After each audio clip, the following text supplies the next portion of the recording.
안녕하세요. 취업이 보인다의 조서연입니다. 오늘은 국내를 넘어 글로벌 인재로 성장하고 싶은 대한민국 청년들을 위한 시간이죠. 해외 취업 소식 준비해봤는데요. 먼저 신세미 캐스터가 오늘의 채용 정보부터 알려드립니다.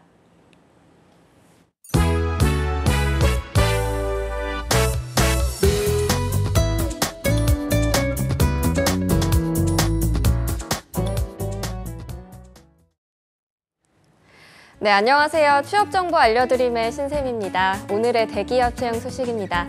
먼저 이원에서는 경영 지원과 해외 영업, 엔지니어 등의 분야에서 상반기 신입사원을 모집하고 있습니다.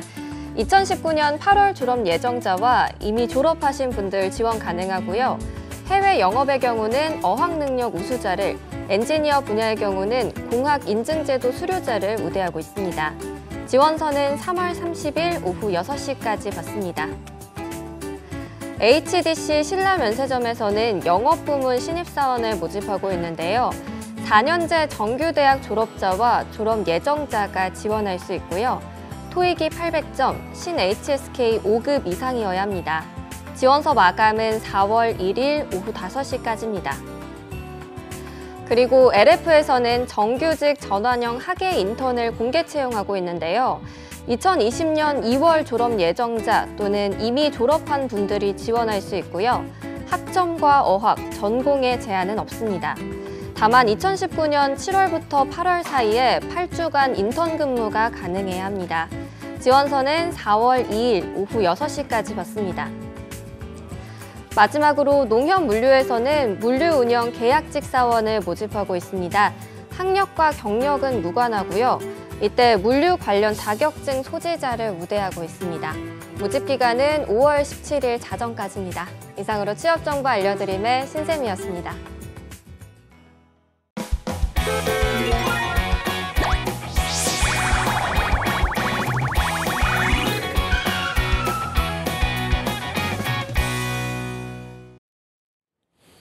네, 해외 취업 어디까지 가봤니? 이번 시간에는요. 커리어 칼리지의 김한기 교수님과 함께합니다. 어서 오십시오. 네, 반갑습니다. 네, 교수님 이제 정말 봄이 당연하겠지만 벌써 3월 말이잖아요. 네네. 굉장히 날씨가 많이 따뜻해졌더라고요. 복장에서도 뭐 샤랄라. 네. 네, 많이 따뜻해진 것 같은데 그렇죠. 오늘 오실 때 좀 어떠셨어요? 오늘 날씨 푸근했었고요. 네. 네. 모자 안 써도 될 만한 그런 네. 날씨였습니다. 미세먼지가 조금 있는 게 아쉬웠지만 상당히 기분 좋은 바람 맞으면서 네. 왔습니다. 알겠습니다. 네. 저희도 좀 해외 취업에 이렇게 좀 춘풍이 많이 불었으면 좋겠다라는 네. 생각이 들거든요. 저희가 네. 계속해서 한 달째 살고 싶은 나라 독일을 이야기하고 있잖아요. 네, 네. 지난 시간에 저희가 외국인 근로자 지원 제도에 대해서 좀 알아봤는데 오늘은 독일 어떤 부분을 좀 알아볼까요? 예. 보통 한국가를 한 4주 정도에 우리가 훑어보지 않았습니까? 네. 지인들이 그러더라고요. 조금 짧은 거 아니냐, 조금만 더 자세히 해주면 안 되느냐라고 해서 독일부터 시작해서 조금 디테일하게 한 가지씩을 더 짚어가면서 여러분들께 지금 말씀을 드리고 있는데요. 지난주에는 우리가 임금제도하고 사회보장제도에 대해서 좀 말씀을 드렸었죠.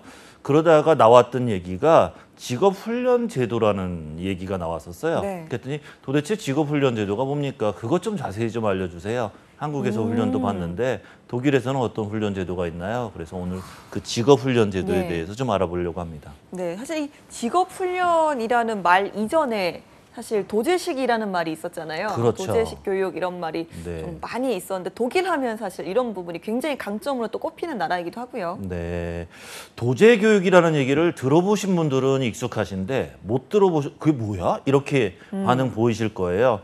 이 도제훈련이라는 건 직장하고 학업하고 업무하고 학업하고를 병행하는 그런 제도인데 독일에서 직업훈련은 아예 노동법에 딱 규정이 되어 있어요. 다양한 직업훈련 수단들을 집합해 놓거나 또는 직업 양성 훈련과 관련된 직능 향상 훈련을 위한 수단인데요. 독일 교육 시스템, 직업훈련 교육 시스템의 일부이기도 합니다. 이 과정을 보게 되면, 단계를 보게 되면 직업을 준비하는 과정이 하나 있고요. 그다음에 그걸 양성하는 훈련 과정이 있고 그 능력을 더 올리는 직능 향상 훈련 과정, 그리고 난 다음에 재훈련 과정, 이렇게 4가지 스텝으로 운영이 되고 있습니다.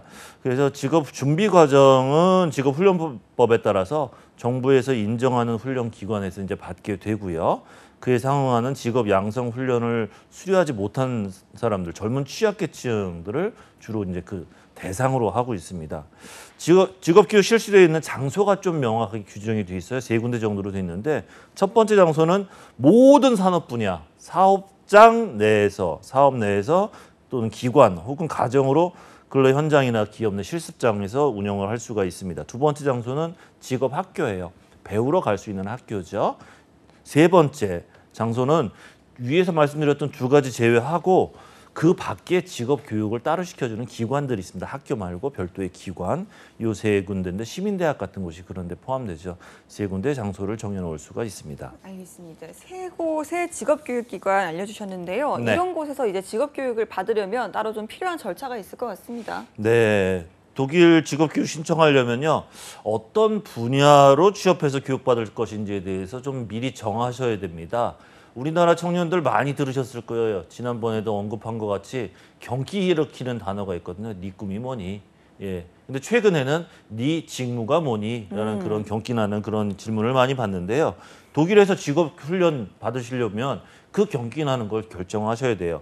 현재 약 340개 직종이 직업 훈련 대상으로 정해져 있는데 상황에 맞게 이제 지속적으로 새로 생기기도 하고 있던 것이 폐지되기도 하고 그렇습니다.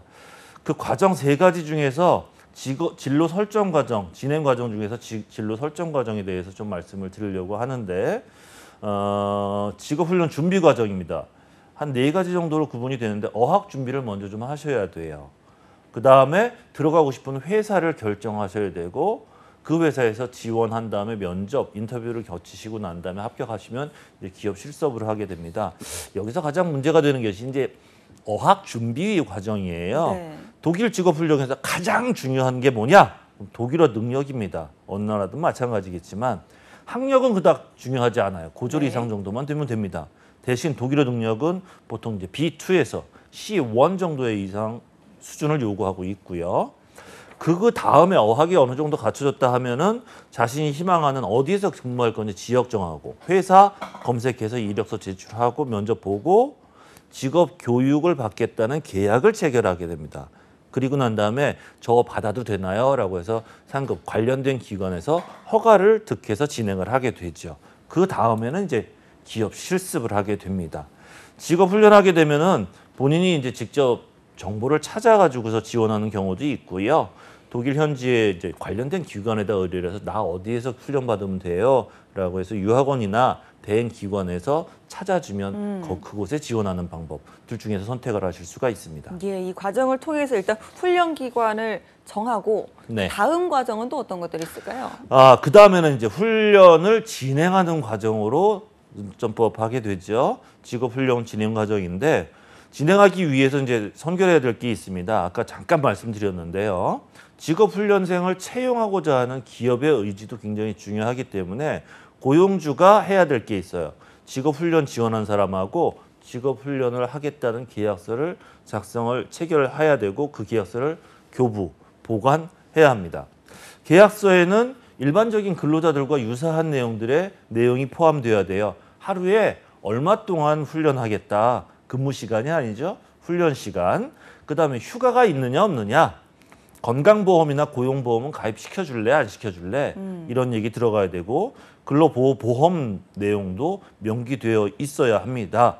그리고 직업훈련생은 돈을 받을 수 있나요 없나요? 월급 받을 수 있습니다. 오. 기간에 따라서 이제 맞춰 적어도 1년 이상의 임금이 지급이 되고요. 매 1년마다 근속할 경우에 임금 인상이 몇 %라도 이루어져야 합니다.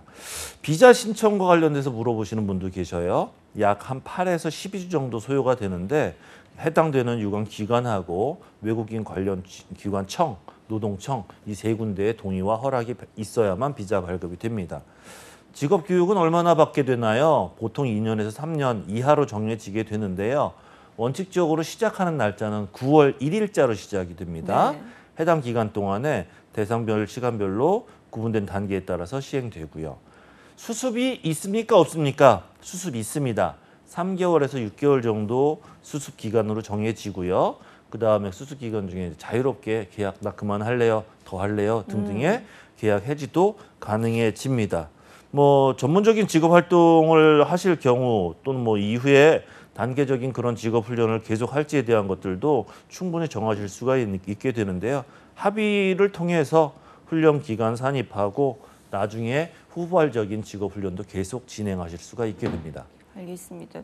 생각보다 과정이 꽤 많죠. 예, 많고 녹록지는 않다라는 생각이 드는데 네네. 그럼 이 교육 과정을 이제 찾아서 이 교육을 받고 수료를 하게 되면 그 일할 수 있는 자격이라든지 네. 그런 것들을 다 한꺼번에 취득을 좀 할 수 있는 걸까요? 그렇죠, 그렇죠. 국내에서도 그 고용지원센터 같은 곳을 방문해 보셔서 내일 배움 카드나 이런 걸 신청해 보신 분들 아마 절차가 너무 까다롭다라고 느끼셨을 텐데요. 네. 그런 절차들을 다 밟아 나가신 분들에게는 특별한 혜택이 부여되지 않습니까? 독일도 마찬가지입니다. 직업훈련 인정되는 직업에서 중간 시험하고 졸업 시험이 실시돼요. 이런 과정들을 통과하면 어떤 혜택이 있는지 뒤에서 말씀을 드릴 텐데 중간 시험 보게 되면은 보기 위해서는 한 1.5, 1년 반에서 2년 정도 시간이 필요합니다. 보통 보는 과목들은요. 기초 기술, 공통 기술 과목을 보게 되고요. 그 점수는 한 40% 정도 결과에 반영이 됩니다. 네. 만약에 떨어지면 어떻게 되나요? 2번 재시험 응시 기회가 주어집니다. 그리고 난 다음에 최종적으로 자격 시험을 보게 되는데 3에서 3.5년 정도의 기간이 경과되고요. 직업 교육 보고서를 제출하고 보통 시험 보는 과목은 일반 교양이나 전공 심화 과정을 공부하게 됩니다. 시험 보게 되고요. 그 점수는 60%가 반영이 돼서 토탈 100%가 되는 거죠. 이 졸업 시험은요. 직업 훈련 규칙을 기초로 해서 하게 되는데 어떤 사항들을 체크하냐면 직업 훈련생이 필요한 직업적인 숙련도가 갖춰졌는지가 첫 번째 체크 사항이 되고요. 그다음에 업무에 필요한 지식이나 능력, 날리지라든지 스킬 등이 잘 습득이 되었는지를 보게 됩니다. 세 번째는 요걸 가지고 학교라든지 직장에 갔을 때 잘 적용할 수 있는지를 평가하게 됩니다. 요 졸업 시험에 응시하기 위해서는 이제 훈련 기간을 다 마쳐야 될 것 같고요. 아니면 시험 보고 난 2개월 이내에 직업 훈련이 종료되어야 합니다. 끝냈거나 시험 보고 나서 2개월 이내에 끝나야 된다. 그래서 직업 학교라든지 훈련 기관에서 해당 직업 훈련에 상응한 훈련을 받은 경우에만 응시할 수 있다. 그러니까 결국은 교육을 받아야 된다는 얘기죠. 만약에 마치게 되면 어떤 자격증이 부여가 되냐면 수공업 분야에서 계젤레 또는 계젤레라고 하죠. 조금 이상하죠. 계절이 아니고 계젤레 또는 상공업 분야에서 전문 기능사 자격이 부여가 됩니다. 이 자격이 부여되면 어떤 것들을 초이스할 수가 있게 되냐면 해당되는 국가가 부여해주는 직업 면허거든요. 분야의 일자리에 취업하고 지원할 수 있는 그런 자격이 부여됩니다. 없으면 못한다 소리예요. 그죠? 이 자격을 갖춘 사람들한테는 후에 향상 교육까지도 이루어지게 정부에서 지원을 해주고 있어요.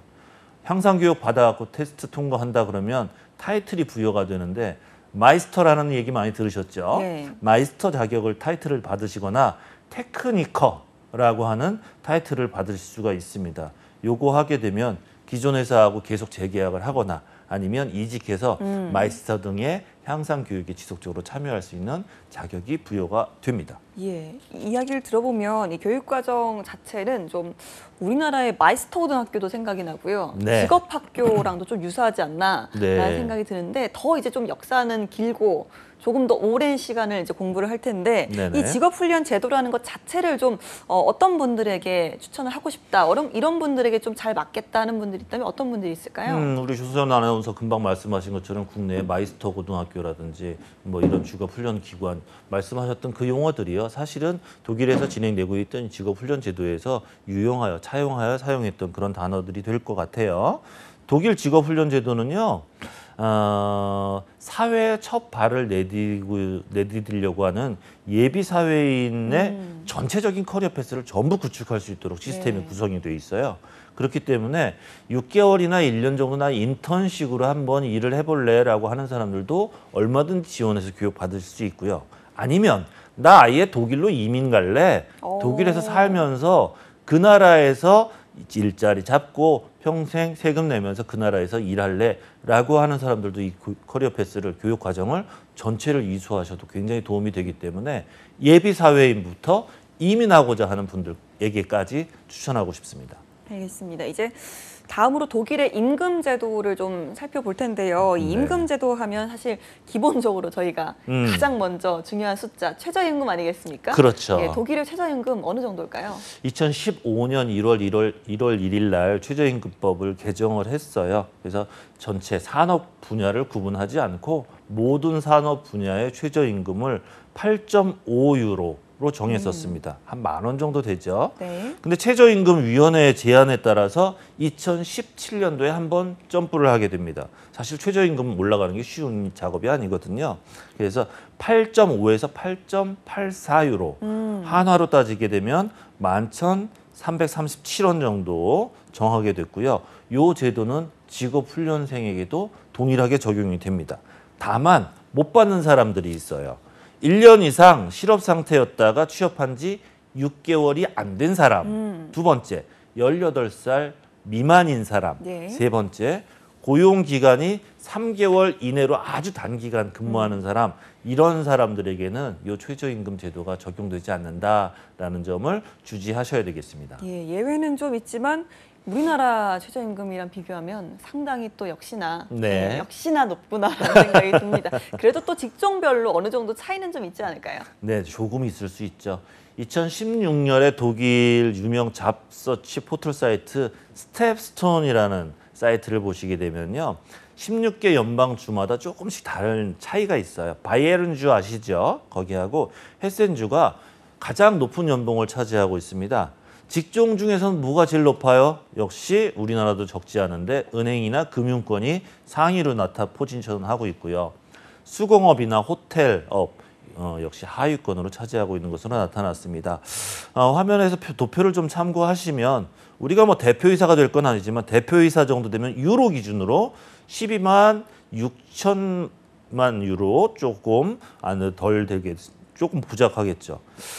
표 밑에 매장 관리자부터 한번 보게 되면 35,800유로 정도. 그다음에 영업을 담당하시는 분들 같은 경우는 48,53유로.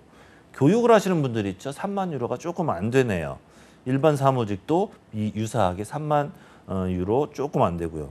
그다음에 간호직과 관련된 보건 전문직 있죠. 2만 6천 유로를 조금 상회하고 있습니다. 독일 직종별 연봉은요.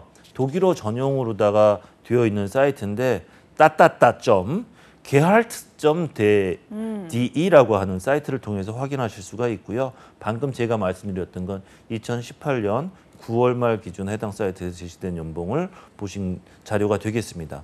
이거 말고도요.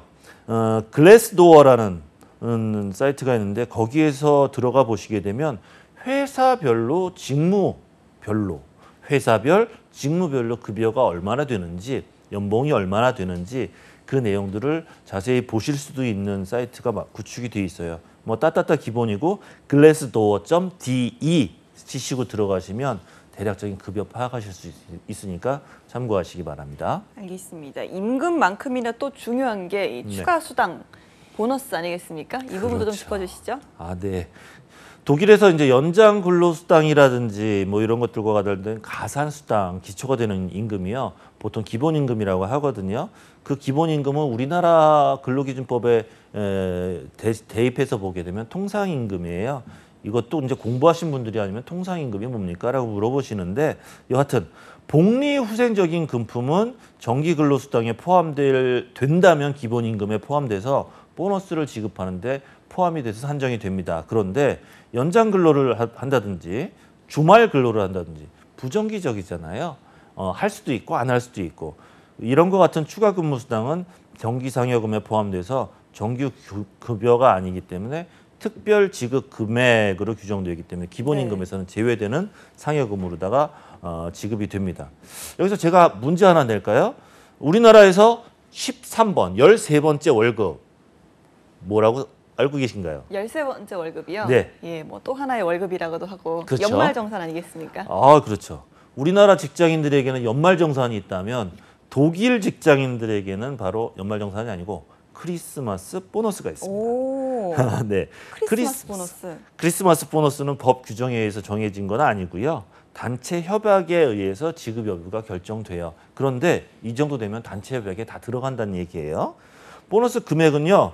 연봉 기준으로 적게는 5%에서 많게는 15% 정도까지 됩니다. 연말정산이랑 대략 비슷한가요? 그러나 그 금액이 퍼센트로 정해진 것과 항목별로 정해진 것 이런 것이 조금 차이가 있죠. 그렇죠. 월급 기준으로는 한 100% 정도 되니까 한 달 월급 급여 정도가 더 된다고 봐야죠. 대부분 이제 11월에서 크리스마스 시즌 그 사이에 기업 측에서 이제 직원들에게 지급하는데요. 네. 요거를 독일 사람들은 13번째 급여라고 오. 부르고 있습니다. 야, 그러니까 이제 우리나라도 사실 뭐 크리스마스 하면 많이들 좋아하시지만 네. 이 서양 국가에서는 네. 특히나 또 큰 명절이기도 하잖아요. 그렇죠. 예, 또 그때 역시나 또 돈이 또 많이 나가는 시즌 아니겠습니까? 네네. 그러다 보니까 이렇게 크리스마스 시즌에 월급이 한 번 더 들어온다라고 생각하면 진짜 메리 크리스마스겠네요. 메리 크리스마스죠. 네. 오. 해피 크리스마스. 그러니까 아니 아예 크리스마스만 기다릴 것 같은 생각이 드네요. 이게 우스갯소리로 말씀드리면 전체 몇십 년을 근무하고 퇴직금을 10분의 1을 받는 네. 이거를 쪼개서 매년 받는 그런 기분. 그런 기분으로 느끼다가 나중에 퇴직금은 또 이제 수령을 하겠지만요. 느낌이 상당히 새롭겠죠. 그러니까요. 예. 크리스마스 급여 보너스는요. 독일에서는 굉장히 보편화되어 있는 상여금입니다. 그렇지만 직장인들 중에서 절반 정도 되는 사람들만 수령할 수 있다고 그래요. 그리고 회사마다 계약하는 거에 따라서 이제 천차만별이기 때문에 일률적으로 다 정할 수는 없어요. 보통 이제 크리스마스 급여를 지급하는 회사라면 계약서 상에 명시가 되어 있어요. 주겠다라고. 만약 계약서 상에 없어요. 없는데 회사가 잘 돌아갔어요. 그래서 올해 주고 내년에 주고 후년에도 또 줬어요. 3년 동안 이렇게 줬다. 그러면 별도로 계약서에 체결하지 않아도 지급하도록 법적으로 정해져 있고 요청을 할 수가 있습니다. 네. 알겠습니다. 뭐 크리스마스 보너스를 좀 이야기하고 있지만 유럽 같은 경우는 여름 휴가철에 또 보너스도 지급된다라고 알고 있는데 독일 같은 경우는 어떨까요? 여름 휴가 보너스 지급하고 있습니다. 따로? 와. 네. 크리스마스 보너스 따로, 네. 여름 휴가 야, 보너스 따로. 진짜, 네. 우리나라는 추석 보너스 주는 거랑 비슷한가요? 하지만 이 여름 휴가 기간에 지급되고 있는 여름 휴가 보너스는요. 고용주가 반드시 지급해야 되는 의무가 있는 항목은 아니에요. 근데 다만 방금 전에도 말씀드렸듯이 3번 이상 연속적으로 지급했다. 전 직원에게 일부 직원에게만 준 거 아니고 그러면 이렇게 지급하는 게 회사의 정책이구나라고 외부에서 판단을 하게 됩니다. 그래서 그 다음에도 반드시 지급해라고 명령을 할 수가 있고 지급해야 됩니다. 요때 이제 지급받는 사람들 입장에서 차별적으로 지급하면 어떻게 돼요? 라고 하는 건데 중요한 원칙이 있어요. 동일 대우의 원칙. 기억하시나요? 제가 독일에 대해서 설명을 할 때 여러 가지 법들이 있고 동일 대우, 차별 금지 이런 거에 대해서 말씀드렸는데 이 원칙에 따라서 보너스 금액을 차별적으로 지급하는 건 허용되지 않습니다.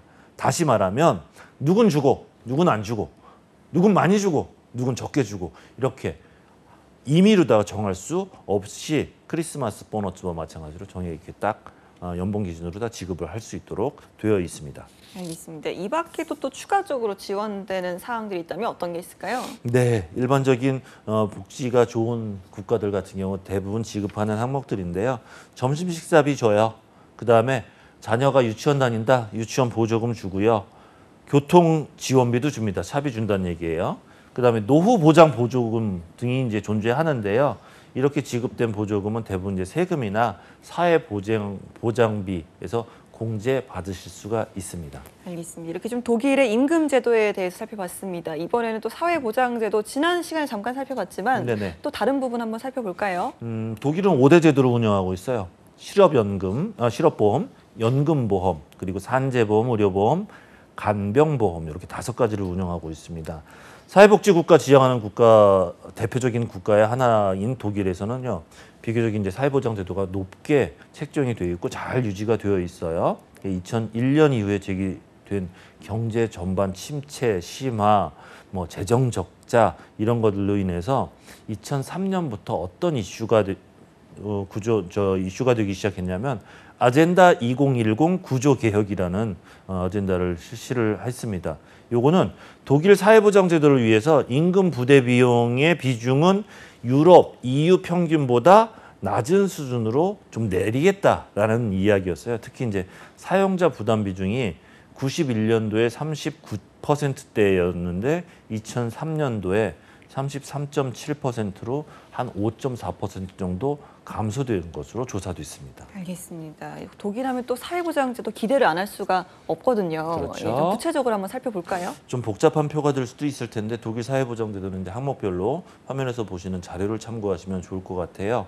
사용자, 회사에서는 근로자 임금에서 공제한 근로자 부담 분하고요.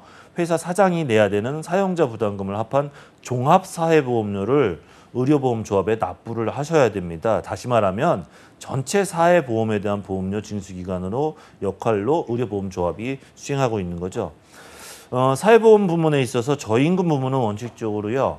사회보험 가입 의무가 적용되지 않는 불완전 고용, 월급 450유로 이하인 경우, 그다음에 가입 의무가 적용되는 조정 영역인 450에서 850유로 미만인 경우로 이제 나뉘게 되는데요.